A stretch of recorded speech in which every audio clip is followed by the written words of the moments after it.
میری ماں نے مجھ سے کہا کہ یہ زیادہ بہتر ہوتا کہ تم مسلمان کے بجائے ایک طوائف بن جاتی. مجھے ایک کال موصول ہوئی اور بتایا گیا کہ مجھے ایک ایجنسی نے سائن کر لیا ہے اور میرے ایجنٹ نے مجھے کال کیا. وہ فون پر ہی مجھ پر چیخنے لگا, تم اپنے کریئر پر کیوں لات مار رہی ہو, یہ تم کیا کر رہی ہو. یہ پوری دنیا کا ٹور تھا, ہوٹل کا خرچہ, فلائٹس کا خرچہ سب کمپنی کی طرف سے تھا. یہ ایک خواب تھا. آپ کا یہودی ہونا صرف اسی طرح ممکن ہے کہ آپ کی ماں یہودی ہو, اور نہ ہی میں نے کبھی کسی کو بتایا کہ ہم یہودی ہیں. مجھے اس سے کافی شرمندگی محسوس ہوتی تھی, معلوم نہیں کیوں. تو کیا آپ ہمیں اسلام سے پہلے اسٹیج لائف اور بطور پریزنٹر اپنے کریئر کے بارے میں بتا سکتی ہیں؟ میں میوزک انڈسٹری میں تھی اور جلد ہی بہت سی سیلیبریٹی سے میری جان پہچان ہو گئی تھی. کیمرے کے سامنے ہنستے مسکراتے ان میں سے زیادہ تر چہرے بہت ہی دکھی, پریشان اور کنفیوز لگتے تھے, کیونکہ کیمرے کے سامنے تو یہ لوگ اپنی بناوٹی شخصیت دکھاتے ہیں. اے خدا پلیز اگر اسلام سچا ہے تو مجھے ہدایت دے دے. اور میں نے خود سے کہا کہ میں اب مزید دیر نہیں کروں گی, میں کل بھی مر سکتی ہوں, مجھے مسلمان ہونا ہوگا.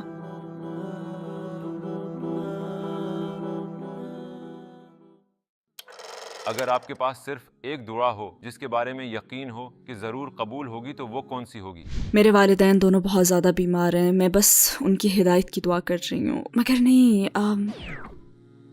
میرا خاندان یہودی ہے. میرے والد نے اپنی موت سے چند دن پہلے شہادت پڑھی. اللہ ان کی روح پر رحم فرمائے, آمین.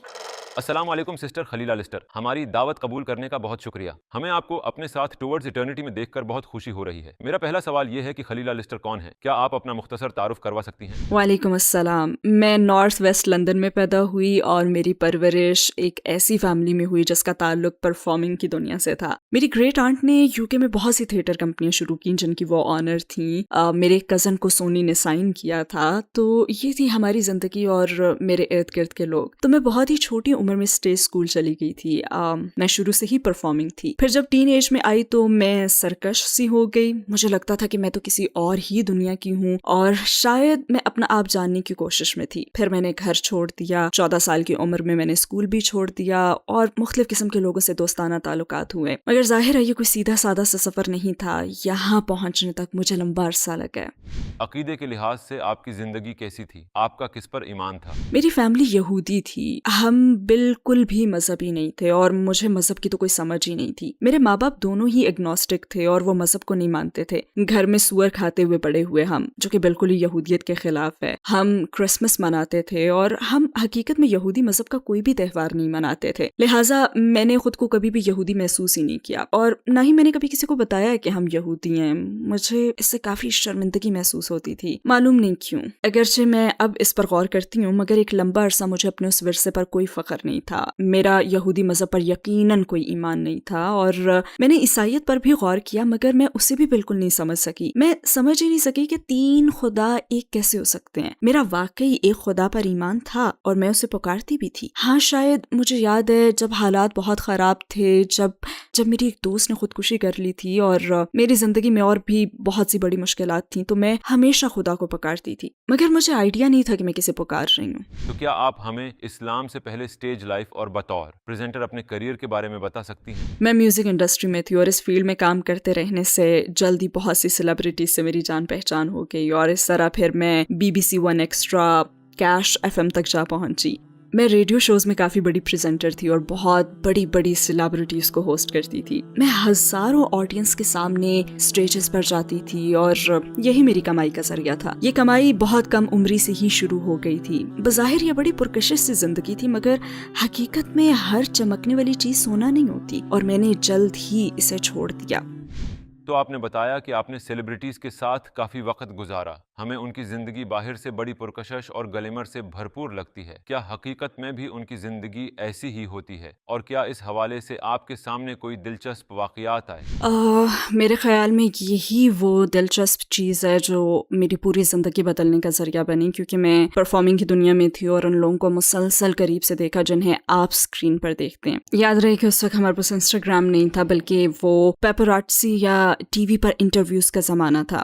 مگر انہیں اور ان کی زندگی کو دیکھ کر آپ کو لگتا ہے کہ یہ ڈریم لائف گزار رہے ہیں، ان کے پاس کاریں ہیں، دولت ہے، یہ کامیاب لوگ ہیں اور ان کے پاس تو بس دنیا کی ہر نعمت ہی موجود ہے۔ آپ کے خیال میں ساری دنیا ان کی مٹھی میں ہوتی ہے۔ مگر میں نے پارٹیز کے بعد ہمیشہ دیکھا کہ کیمرے کے سامنے ہنستے مسکراتے ان میں سے زیادہ تر چہرے بہت ہی دکھی، پریشان اور کنفیوزڈ لگتے تھے۔ میں جب ان سے پوچھتی کہ آپ خوش کیوں نہیں ہیں، آپ تو سب کچھ پا چکے ہیں، تو وہ جواب دیتے کہ مجھے نہیں لگتا کہ میں پا چکا ہوں اور شاید میں ابھی بھی دوسروں سے پیچھے ہوں۔ ان میں سے کوئی نہیں سمجھتا کہ وہ زندگی میں کامیاب ہے، بس انہیں لگتا ہے کہ وہ کامیابی سے قریب ہیں اور وہ اسے بس ایک بیرونی زاویے سے دیکھتے ہیں۔ اور تب میں یہ سوچتی کہ اگرچہ میں کافی کم عمر تھی مگر میں ہمیشہ یہ سوچا کرتی تھی کہ یقیناً اس سے آگے بھی کوئی زندگی ہوگی۔ یہ کیسے ہو سکتا ہے کہ یہ لوگ جنہیں ہم اپنا آئیڈیل بناتے ہیں، یہ لوگ جن کی ایک جھلک کے ہم منتظر رہتے ہیں، وہ اب بھی خوشی محسوس نہیں کر رہے؟ اور شاید مجھے جلد ہی اس کا یہ جواب بھی مل گیا کہ کیمرے کے سامنے یہ لوگ بس اپنی بناوٹی شخصیت دکھاتے ہیں، وہ ڈھونگ کرتے ہیں، وہ اپنے کردار ایسے پیش کرتے ہیں جیسے کہ لوگ انہیں دیکھنا چاہتے ہیں، لہٰذا اندر سے وہ خود کو مکمل محسوس نہیں کرتے۔ مجھے ایک پارٹی کے بعد کا واقعہ یاد ہے، میں نام نہیں بتاؤں گی اگرچہ مجھے معلوم ہے، مگر اتنی بڑی ہپ ہاپ انڈسٹریز میں وہ بہت بڑی سیلیبریٹیز تھے جو کسی سڑک سے گزر جائیں تو لوگ خوشی سے چیخنے لگتے ہیں، ان کے ساتھ تصویریں بنواتے ہیں۔ مجھے یاد ہے ایک مرتبہ چہل قدمی کے دوران وہ ایک جگہ بیٹھ گئے اور وہ بالکل ٹوٹ چکے تھے۔ وہ ایک میل سیلیبریٹی تھے اور انہیں دیکھ کر لگتا تھا جیسے وہ زندگی سے ہار مان چکے ہیں۔ شاید میری عمر اس وقت 16 سال تھی اور مجھے یاد ہے کہ وہ چیخ کر مجھے بتا رہے تھے کہ شیطان نے انہیں گھیر رکھا تھا اور وہ واحد شخص جس نے شیطان کو بھگایا وہ میں تھی۔ مطلب میری بیٹی بھی تم سے زیادہ بڑی ہے، یعنی میں اس وقت ایک بچی ہی تھی، اور یہ ایک بڑی عمر کا شخص جسے دیکھ کر ہم اس کی شخصیت میں کھو جاتے ہیں، وہ یہاں بیٹھا چیخ رہا ہے اور اپنا ذہنی توازن کھو رہا ہے۔ اور میں نے اس لمحے سوچا تھا مجھے یہ زندگی نہیں چاہیے، میں نے اسے فرار کا راستہ بنا رکھا ہے۔ اور تب مجھ پر پوری طرح ظاہر ہو گیا کہ ہاں ان کے پاس ٹیلنٹ ہے اور یہ کامیابیاں سمیٹ چکے ہیں، مگر پھر بھی یہ اندر سے دکھی ہیں، جس کا ان کے پاس بھی کوئی حل نہیں ہے۔ ان کا اندر اب بھی خالی ہے جسے ساری دنیا کی دولت بھی بھر نہیں سکتی۔ شاید یہی میری زندگی کا بہت ہی اہم لمحہ تھا اور اس کے فوراً بعد میں نے اپنی حقیقت تلاش کرنے کا سفر شروع کیا۔ کیا میں پوچھ سکتا ہوں کہ آپ کی جاب کیا تھی؟ آپ کی عمر صرف 16 سال تھی مگر آپ ان سیلیبریٹیز سے کافی قریب تھی۔ آپ کا پروفیشن کیا تھا؟ میں بول چال میں بڑی ماہر تھی، لہٰذا مجھے اسٹیج پر ان کی میزبانی کے لیے چنا گیا تھا اور میرا انداز یہ ہوتا تھا کہ اور اب ہمارے سامنے آئیں گے، اور میں ان کی بایوگرافی بتاتی اور اسی طرح کی باتیں کرتی تھی۔ میں پس منظر میں رہ کر ایونٹ مینجمنٹ میں بھی شامل ہوتی تھی، ایک پی اے کے طور پر نہیں بلکہ ایونٹس کو اچھا بنانے کے لیے، اور یہی میرا کام تھا۔ میں چھوٹی تھی مگر مجھے فوراً ہی کام پر رکھ لیا گیا تھا، شاید اسٹیجز میں میری فیملی بیک گراؤنڈ اور میرے جوش کو دیکھتے ہوئے، اور میں شاعری بھی کرتی تھی جو میں کبھی کبھی پرفارم بھی کرتی تھی۔ تو پرفارمنگ کی دنیا میں میں بہت سی مختلف چیزیں کر رہی تھی اور میں آگے بڑھ رہی تھی اور میرے بس اونچے اونچے خواب تھے اور میں ترقی کے سفر میں بلندی کو چھونا چاہتی تھی۔ کس چیز سے آپ کو اپنے عقیدے پر اعتراض پیدا ہوا؟ آپ نے کہا کہ آپ پر اس سیلیبریٹی کا اثر ہوا تھا، اور کیا کوئی واقعہ یا پھر کوئی سوچ اس کی وجہ بنی؟ ایسا کب ہوا تھا؟ جب میں صرف 13 سال کی تھی تو میرے دادا کا انتقال ہوا۔ ہمیں بہت اپنائیت تھی اور میرے خیال میں اس دوسرے واقعے سے پہلے ان کی وفات کا یہ پہلا اثر انگیز واقعہ تھا۔ یہ بڑا ہی دردناک لمحہ تھا کیونکہ جب آپ کا آخرت پر ایمان نہ ہو اور کوئی مر جائے تو جیسے سب کچھ ختم ہو جاتا ہے۔ مجھے لگتا تھا جیسے میرے سر پر ایک بڑا سا کالا گڑھا ہو اور مجھے کچھ معلوم نہیں تھا کہ وہ کہاں چلے گئے ہیں، کیا وہ مجھے سن سکتے ہیں، اور بس ایسے بہت سے خیالات تھے۔ اور میں سوچتی تھی کیا وہ یہاں بس مر کر ختم ہو جانے کے لیے آئے تھے؟ اور میرے خیال میں یہی وہ پہلا موقع تھا جب میں نے تقریباً 13 سال کی اس عمر میں گہرائی سے سوچا کہ یقیناً میری حیثیت اس سے بڑھ کر ہوگی۔ مگر ان دنوں میں سرکش طبیعت کی مالک تھی، گھر چھوڑ کر یہاں وہاں بھٹک رہی تھی اور اپنا ڈریم کریئر بنا رہی تھی۔ پھر جب میں بڑی بڑی سیلیبریٹیز کے ساتھ تھی تو دوبارہ اس پر سوچا اور ایک بار پھر اس بات نے مجھے جھنجھوڑ کر رکھ دیا اور مجھے یہ احساس ہوا کہ ان چیزوں سے خوشی نہیں ملتی، ضرور کسی نہ کسی چیز کی کمی ہے۔ پھر میں نے عقیدے پر سنجیدگی سے غور شروع کیا۔ میرا دل کسی بھی عقیدے کے بالکل خلاف تھا، مگر پھر بھی میں نے بہت سے مذاہب کو پرکھا، مگر اسلام پر کبھی غور نہیں کیا کیونکہ یہ مجھے بہت ہی اجنبی سا لگتا تھا۔ اسلام کے بارے میں آپ نے پہلی مرتبہ کب سنا؟ اسلام سے آپ کا پہلا تعارف کب ہوا؟ اس وقت میری ایک بہترین دوست تھی ساؤتھ ویسٹ لندن میں جس کے ساتھ میں رہ رہی تھی۔ ہمارا تعلق بہت مرتبہ تقریباً ایک ہی فیلڈ سے رہا تھا، ہم نے ساتھ کام کیا اور وہ مسلمان ہو گئی تھی اور مجھے یہ بھی نہیں معلوم کہ وہ کیسے مسلمان ہوئی، بس مجھے اس کی کہانی کہانی نہیں معلوم کہ کس بات نے اسے اسلام پر آمادہ کیا تھا، مگر وہ مسلمان ہو گئی تھی اور اس نے مجھے بتایا بھی نہیں تھا کہ وہ اسلام پر غور کر رہی تھی۔ ایک دن کہنے لگی کہ میں مسلمان ہو گئی ہوں، تو مجھے بڑا دھچکا لگا، اس کی بات پر مجھے یقین ہی نہیں آیا اور میں نے سوچا تم اپنی زندگی ضائع کرنے لگی ہو۔ ایمانداری کی بات ہے، میں نے یہی سوچا تھا کیونکہ ہم دونوں کا تعلق پرفارمنگ آرٹ سے تھا، اور میں نے واقعی یہ سوچا کہ وہ اپنی زندگی ضائع کر رہی ہے، اس کا تو کریئر ہی ختم ہو جائے گا اور وہ اب تو کچھ بھی کر ہی نہیں پائے گی۔ مگر پھر میں نے دیکھا کہ وہ کتنی بدل گئی ہے۔ تو کیا یہی وہ چیز تھی جس سے آپ نے اسلام پر غور کرنا شروع کیا؟ کس بات نے آپ کو یہ سمجھ اور یقین عطا کیا کہ شاید یہ مذہب میرے لیے صحیح ہو سکتا ہے؟ جب میں نے اپنی حقیقت کو تلاش کرنا شروع کیا تو سب سے پہلے میں نے یہودیت پر غور کیا، اور فطری طور پر مجھے اسی پر غور کرنا چاہیے تھا کیونکہ اس کا تعلق میرے خاندان سے تھا، اور میں شروع میں تو اسے بالکل سمجھ ہی نہیں سکی۔ اگر آپ پیدائشی یہودی نہیں ہیں تو پھر آپ اس مذہب میں کبھی آ ہی نہیں سکتے۔ اور بائی دی وے، جو لوگ خود کو حقیقی یہودی کہتے ہیں وہ آپ کو بتائیں گے کہ آپ کا یہودی ہونا صرف اس طرح ممکن ہے کہ آپ کی ماں یہودی ہو، تو یہ وراثتی مذہب ہے، رائٹ؟ اور ان کا پکا عقیدہ ہے کہ کوئی بھی غیر یہودی یہودی نہیں بن سکتا، کوئی غیر یہودی یہودی مذہب قبول نہیں کر سکتا۔ تو تب میں نے سوچا کہ اتنے بہت سے خوبصورت کلچرز اور انسانوں کی نسلیں اور دنیا میں ان دولت مند اور خوبصورت لوگوں کو صرف جہنم میں جانے کے لیے کیوں بنایا گیا ہے؟ یہ بات مجھے سمجھ نہیں آ سکی، میں اسے سمجھنا بھی نہیں چاہتی تھی۔ لہٰذا میں نے دوبارہ عیسائیت پر غور شروع کیا۔ میرا دل ہمیشہ سے خدا کا تصور مانتا تھا، اگرچہ مجھے معلوم نہیں تھا کہ خدا کون ہے۔ میں نہیں سمجھ سکی کہ تین ایک ایسے ہو سکتے ہیں، وہ مر گئے مگر پھر بھی زندہ ہیں۔ میرا دماغ یہ نہیں سمجھ سکا۔ آخرکار جب وہ مسلمان ہوئی تو اس نے مجھے سمجھانا شروع کیا۔ وہ بنیادی چیز جس نے مجھے متاثر کیا وہ یہ تھی کہ کوئی بھی شخص مسلمان ہو سکتا ہے، چاہے اس کا تعلق پھر کہیں سے بھی ہو، چاہے اس نے کتنے ہی گناہ کیوں نہ کر رکھے ہوں۔ اور مجھے یقین ہو گیا کہ یہی وہ مذہب ہے جو آپ کو جج نہیں کرتا۔ جو بھی ایک خدا کو مانتا ہے اور تمام پیغمبروں اور رسولوں پر ایمان رکھتا ہے تو یہ اس کو اپنے دامن میں جگہ دے دیتا ہے۔ میں نے بس سوچا کہ یہی سچا مذہب ہو سکتا ہے اور اسے ہی سچا ہونا چاہیے۔ بھلا خدا ہمیں جہنم کی آگ میں جلانے کے لیے کیوں پیدا کرے گا؟ وہ کون سی چیز تھی جس نے آپ کو مسلمان ہونے کے لیے آخری قدم اٹھانے پر آمادہ کیا؟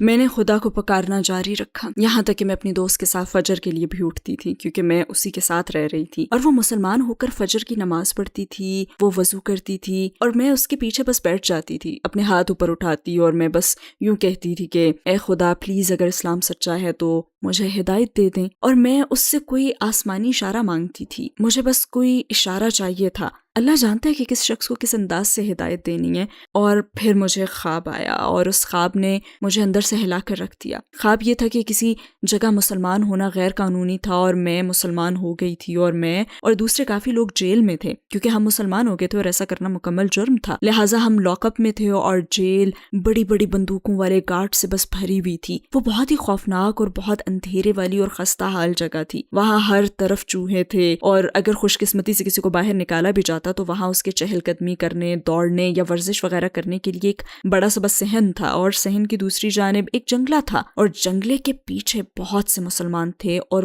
وہ وہاں محفوظ تھے۔ گارڈز انہیں چھو نہیں سکتے تھے، وہ محفوظ تھے۔ ان کے پاس بینرز تھے جن پر لکھا ہوا تھا کہ وہ مسلمانوں کو چھڑوانے کے لیے احتجاج کر رہے ہیں اور وہ محفوظ جگہ پر ہیں، اور وہ چیخ چیخ کر کہہ رہے تھے کہ لا الہ الا اللہ۔ پھر کچھ لوگ فرار ہو کر وہاں پہنچنے میں کامیاب بھی ہو گئے، اور جو وہاں پہنچ جاتا تو وہ آزاد ہو جاتا۔ تو میں سب کو چھڑوانے کے لیے بس منصوبے بنانے لگی، اور صرف خود کو ہی نہیں بلکہ سب کو۔ لہٰذا میں نے سب کو کہا کہ ہمیں نکلنا ہے اور خود کو بدلنا ہوگا، ظاہر کرنا ہوگا کہ ایسے ہم مسلمان نہیں ہیں۔ اور مجھے یاد نہیں ہم نے کیا پہن رکھا تھا، مگر مجھے باہر نکل کر صحن میں آنا یاد ہے، اور گارڈ سمجھ رہے تھے کہ ہم مسلمان نہیں ہیں مگر سوچ رہے تھے کہ کچھ تو گڑبڑ ہے، یہ کون لوگ ہیں، اور وہ اپنی بندوقوں کے ساتھ ہمارا پیچھا بھی شروع کرتے تھے، اور میں بس یہ کہتی ہوں کہ کوئی بھی بات نہ کرے، انہیں پتہ نہیں چل سکتا کہ ہم مسلمان ہیں۔ اور اچانک ہی میرے برابر میں کوئی شخص کہتا ہے الحمدللہ، اور گارڈ سمجھ جاتا ہے کہ ہم سب مسلمان ہیں، اور وہ میری طرف بندوق تان لیتا ہے، اور وہ ایک بہت بڑی بندوق تھی جسے وہ میری طرف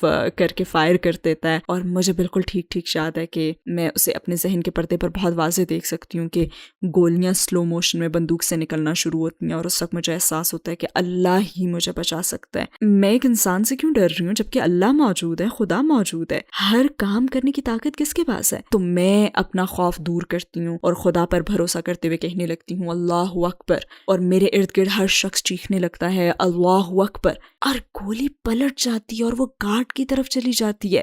اور خواب کا وہ حصہ جس نے سب سے زیادہ مجھے متاثر کیا وہ یہ تھا کہ میں سانس لیتی ہوں اور ایک ہلکی سہانی تازہ سی ہوا آتی ہے اور وہ ہم سب کو، سارے مسلمانوں کو اٹھا لیتی ہے اور پھر ہمیں اوپر اٹھا کر جنگلے کے دوسرے جانب پہنچا دیتی ہے۔ اور جب میں جاگی اور میں نے اپنی دوست کو یہ خواب سنایا تو وہ رونے لگی۔ میں نے اس سے کہا کہ کیا ہوا ہے؟ یہ ذہن میں رکھیں کہ میں نے کبھی قرآن نہیں پڑھا تھا، میں نے کوئی بھی چیز نہیں پڑھی تھی، میں کوئی بھی حدیث نہیں جانتی تھی، میرے پاس کوئی زیادہ علم نہیں تھا، مجھے بس اتنا پتا تھا کہ مجھے اسلام سے پیار ہے۔ تو اس نے مجھ سے کہا کہ قیامت میں ایک ہوا چلے گی جو مسلمانوں کی روحوں کو بچا لے گی اور انہیں اوپر اٹھا لے گی۔ تو بس میں سمجھ گئی کہ یہی سچا مذہب ہے۔ میں اس خواب کی گہرائی کو پوری طرح سمجھ گئی اور میں نے خود سے کہا کہ میں اب مزید دیر نہیں کروں گی، میں کل بھی مر سکتی ہوں، مجھے مسلمان ہونا ہوگا۔ اور میرے خیال میں ہفتہ بھی نہیں گزرا تھا کہ میں نے کلمہ پڑھ لیا۔ آپ نے کلمہ کیسے پڑھا؟ کیا آپ مسجد گئی تھیں اور یہ کیسے ہوا؟ آپ نے کیسا محسوس کیا؟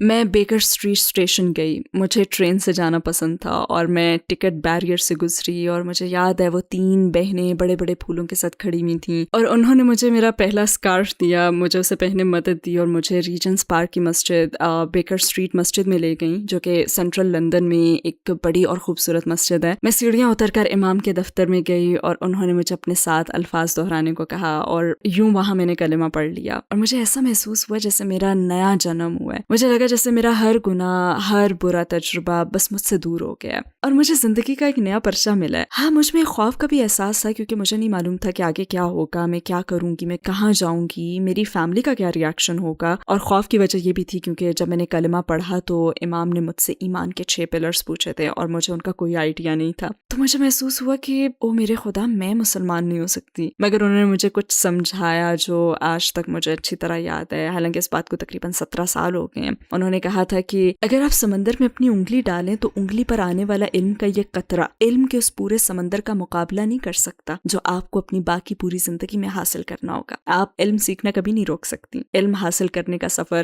ہمیشہ جاری رکھنا ہوگا، اور میرا اور آپ کا علم کچھ بھی نہیں ہے، اللہ ہی کے پاس ہر چیز کا علم ہے۔ آپ کی فیملی اور آس پاس کے لوگوں نے آپ کے قبول اسلام پر کیا ری ایکشن دیا؟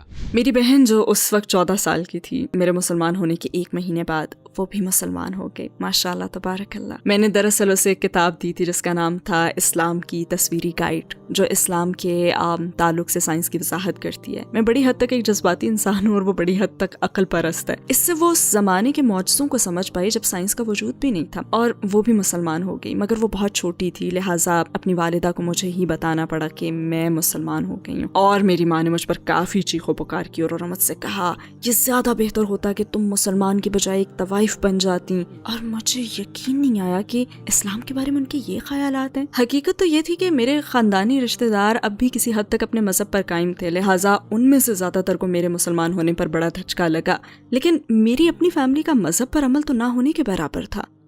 مسلمان ہونے کے بعد آپ کو $1 ملین ریکارڈ کمپنی کے مالک نے جاب آفر کی تھی، آپ نے کیا جواب دیا اور آپ کے اس فیصلے کی کیا وجہ تھی؟ ہاں، مجھے کال موصول ہوئی اور بتایا گیا کہ مجھے ایک ایجنسی نے سائن کر لیا ہے۔ میرے ایجنٹ نے مجھ سے کہا آپ کامیاب ہو گئی۔ میں نے کہا میں کامیاب ہو گئی کس میں؟ اس نے کہا کہ آپ نے کر دکھایا، آپ کو جاب مل گئی ہے، اسٹوڈیو میں آپ کی گئی کئی گھنٹے ریہرسل کی محنت رنگ لائی ہے، انہوں نے آپ کو سلیکٹ کر لیا ہے۔ واقعی ہاں، سینکڑوں لوگوں نے اس جاب کے لیے اپلائی کیا تھا اور ان میں سے میں سلیکٹ ہوئی، اور وہ ایک ٹور پر جانے والے تھے جہاں ایک بہت ہی بڑی سیلیبریٹی کو ہوسٹ کرنا تھا اور اس کی پرفارمنس سے پہلے اور بعد میں کراؤڈ سے بات کر کے ان میں جوش جگانا تھا، اور میں اپنی لکھی ہوئی کچھ شاعری بھی پڑھ لیتی تھی۔ تو یہ پوری دنیا کا ٹور تھا، ہوٹل کا خرچہ، فلائٹس کا خرچہ، سب کچھ کمپنی کی طرف سے تھا۔ یہ ایک ڈریم جاب تھی، میں بہت زیادہ خوش تھی اور مجھے یقین نہیں آ رہا تھا، اور پھر اچانک مجھے یاد آیا کہ الحمدللہ میں تو مسلمان ہوں۔ تو میں نے اس سے کہا کہ میں یہ جاب نہیں کر سکتی۔ وہ فون پر ہی مجھ پر چیخنے لگا کہ تم اپنے کریئر پر کیوں لات مار رہی ہو، یہ تم کیا کر رہی ہو؟ مگر میں جانتی تھی کہ میں یہ نہیں کر سکتی۔ اس وقت مجھے بالکل آئیڈیا نہیں تھا کہ میں بطور مسلمان اپنی آواز کا استعمال کیسے جاری رکھ سکتی ہوں، لہٰذا میں نے اس دن کے بعد سے کافی لمبے عرصے تک ہر کام چھوڑ دیا، مگر پھر مجھے آواز کے دوبارہ استعمال کا راستہ سمجھ آ گیا، مگر اس بار الحمدللہ ایک مسلمان عورت کے طور پر۔ یعنی مسلمان ہونے کے بعد آپ کے کریئر میں ایک وقفہ آ گیا تھا۔ میرا خیال ہے کہ تقریباً 14 سال پہلے مجھے سمجھ آ گیا کہ بات کرنے اور اپنی آواز کو طاقت کے ساتھ مثبت انداز میں استعمال کرنے کے اور بھی راستے ہیں. اس طرح میں ٹیڈ ایکس جیسے ڈریم سٹیجز پر گئی جو کہ انتہائی شاندار پلیٹ فارمز ہیں الحمدللہ. میں وہاں ایک مکمل پردہ دار عورت کی طرح جاتی تھی اور میں نے دنیا کے چند عظیم ترین پبلک اسپیکرز کے ساتھ شروعات کی. تو آپ نے ٹیڈ ایکس میں گفتگو کی. کیا آپ کو نقاب کرنے والی ٹیڈ ایکس اسپیکر کے طور پر مسائل کا سامنا ہوا؟ کیا گفتگو سے پہلے یا بعد میں لوگوں نے اس کی وجہ سے آپ سے دلچسپ سوالات پوچھے یا آپ کے ساتھ مختلف رویہ اپنایا؟